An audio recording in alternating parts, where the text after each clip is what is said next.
अच्छी लाइन मुझे याद आई है कि फानूस बनकर जिसकी हिफाजत हवा करे वो क्षमा क्या बुझे जिसे रोशन खुदा करे। जी अब काफी कोशिशें की गई व्यक्तिगत तौर पे, राजनीतिक तौर पे बदनाम करने की, हिम्मत तोड़ने की, बहुत सारी कोशिशें की गई, लेकिन कहीं ना कहीं बिना जवाब दिए शांति से इन्होंने अपना कार्य किया और सीतामढ़ी विधानसभा से एक ऐतिहासिक जीत दर्ज की। जी हाँ, इस वक्त हम बात कर रहे हैं, हमारे साथ फ्रेम में बने हैं सुनील कुमार पिंटू जी, बीजेपी प्रत्याशी के तौर पे थे, जो अब वर्तमान में सीतामढ़ी विधानसभा की एक उम्मीद बन गए हैं, एक भरोसा, एक विश्वास बन गए हैं, जनता की एक विश्वास बन गए हैं। तो हमारे साथ फ्रेम में बने, सीधी इनसे बातचीत करेंगे। सर, सबसे पहले हमारे चैनल की तरफ से आपको जीत की हार्दिक शुभकामनाएं। बहुत बहुत आपके व्यूवर्स को भी मेरे तरफ से बहुत बहुत बधाई।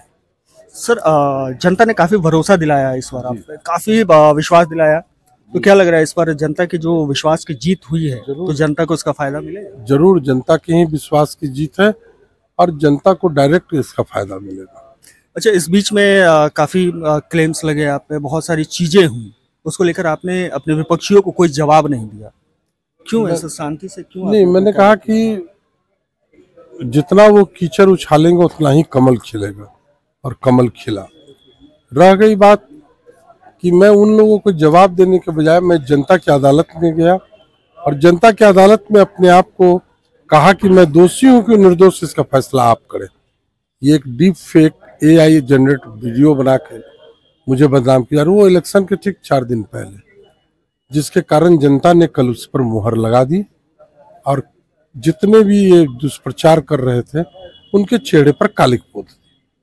यानी कि जितना आपको बदनाम करने की कोशिश की गई, कहीं ना कहीं उतना आपको फायदा हो गया, जनता ने उतना अधिक आप पे विश्वास किया। जनता ने मुझे उसको नहीं माना और मेरी बात को माना। अच्छा, अभी भी जैसे बात चलती है, हम लोग जैसे पब्लिक के बीच में जाते हैं तो एक बहुत बड़ी बात होती है कि अच्छा आखिर ऐसा हुआ कैसे कि बीजेपी हर विधानसभा 9 विधानसभा से अपने आप को मजबूत कर पाई? लोग अभी इस चीज पे भरोसा नहीं कर पा रहे। देखिए, पार्टी का तो संगठन बूथ स्तर तक है और लगातार बैठ के और लगातार सारे कार्यक्रम होते हैं, और इसका फायदा घटक दलों को भी मिला, एनडीए गठबंधन के सभी दलों को मिला, और 9 सीट पर बीजेपी के कार्यकर्ता ने ये नहीं देखा कि हमारे घटक दल के उम्मीदवार हैं, बीजेपी के उम्मीदवार समझ के 9 सीट पर माननीय यशस्वी प्रधानमंत्री जी का और माननीय मुख्यमंत्री जी का विजन को ले जाकर जनता तक पहुंचाने का काम किया, जिसके कारण लोगों ने विश्वास जताया और 9 की 9 सीट एनडीए को दी।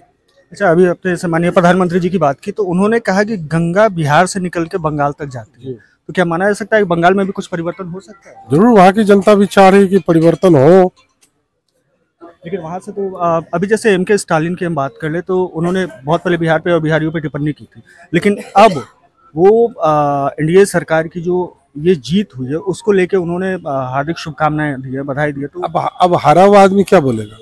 हरा आदमी तो शुभकामनाएं न देगा, अब ये तो नहीं कर सकता। उनके नेता अब तो ये कह नहीं सकते हैं कि वोट की चोरी हो गई, कि ईवीएम बदला गया, ईवीएम में सेटिंग हो गई, अब ये सब बोलते बोलते थक गए। तो स्टालिन ने जो बिहार के लोगों को गाली दी और उसी के समर्थक नेता कांग्रेस यहाँ आकर तालाब में मछली पकड़ रहे थे, तो पिकनिक मनाने आए थे, तो यहाँ वोट मांगने थोड़ी आए थे, तो तालाब में मछली पकड़ने आए थे। तालाब में मछली पकड़े, अपना खाए पिए चले गए। पब्लिक भी उतना ही उनको एंटरटेनमेंट समझ कर लेकर उनको रख दिया, उनको सीरियस माना ही नहीं। कभी भी राहुल को तो पब्लिक सीरियस मानती ही नहीं है, बस उसी में रह गए वो। अभी राहुल गांधी की बात करें, उनका वर्तमान बयान भी आया है एनडीए की जीत के बाद कि नहीं आखिर ये वोट चोरी ही हुई है। तो बस वही ना कहा, उनके पास और कोई जवाब ही नहीं है। तो सवाल ये है कि जहां वो जीत जाते हैं वहां, अभी राजस्थान में बाई इलेक्शन वो जीत गए तो वहां तो वोट नहीं चोरी हुई, परंतु बिहार में बुरी तरह हार गए तो वोट चोरी हो गई। अब यही तो बालक बुद्धि उनमें अभी तक ले है, यानी कि वो पर्दा डालने की कोशिश कर रहे हैं इस पर। जी अच्छा, ये अभी जैसे आपने वादा किया था कि अगर आपकी जीत होती है तो कहीं ना कहीं इस बार सीतामढ़ी को आरओबी का फायदा मिलेगा, तो क्या लग रहा है इस बार? देखिए, मैंने कल भी कहा है, मैं अगले 3 महीने के अंदर में एक पीसी करूंगा और उसमें बतलाऊंगा कि कौन कौन कार्य जो यहाँ अधूरे पड़े हैं उसकी डेडलाइन क्या होगी काम पूरा होने का, और नए काम कौन से प्रारंभ होने वाले। अच्छा, तो जनता का जो भरोसा रहा है आप पे इस बार, जनता ने आंख मूंद के एक भरोसा किया इस पर। तेजस्वी जी का भी यही कहना हुआ कि तेजस्वी कुछ दिन पहले ही उन्होंने एक बयान दिया था कि नहीं, मैं 18 तारीख को शपथ ग्रहण करूंगा, लेकिन अब उनके भाई ही उनको फेलस्वी कह रहे हैं। तेज प्रताप यादव ने तेजस्वी को फेलस्वी कहा है, तो क्या लग रहा है इस पर? देखिए, अपने से कोई एक तिथि निकाल लेना कि हम शपथ ग्रहण करें, तो हम भी निकलवा सकते हैं कि हम भी जा रहे हैं मुख्यमंत्री की शपथ लेने, परंतु मुख्यमंत्री के लिए संख्या चाहिए, जो आपकी तो संख्या 25 पर आ गई। अब तो आप एक एमएलसी और एक राज्यसभा भेजने लायक स्थिति में नहीं है। आप मुख्यमंत्री तो बहुत दूर की सपना देख रहे हैं। अब तो जो आपके दल के जो राज्यसभा में लोग हैं वो सोचे कि अब हम कैसे जा पाएंगे।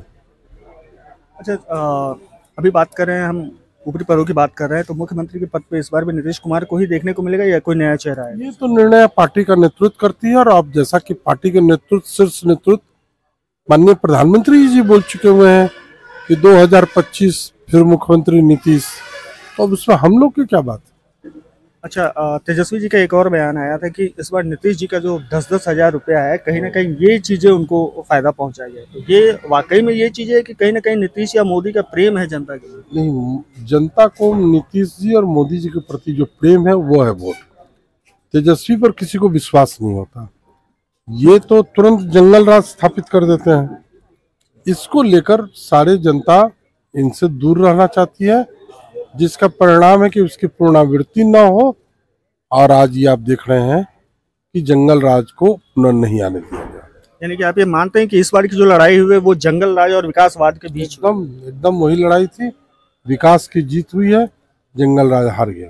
चलिए सर, एक अंतिम प्रश्न पूछ लेते हैं। अब तो आप जीत गए हैं, तो आप अपने सीतामढ़ी की जनता को क्या संदेश देना चाहिए? ये सीतामढ़ी की जनता की जीत है। सीतामढ़ी एनडीए घटक दल के 5 दलों के एक एक कार्यकर्ता की जीत है। हमारे यशस्वी प्रधानमंत्री, माननीय गृह मंत्री, माननीय मुख्यमंत्री सहित पार्टी के सभी वरिष्ठ नेताओं की जीत है।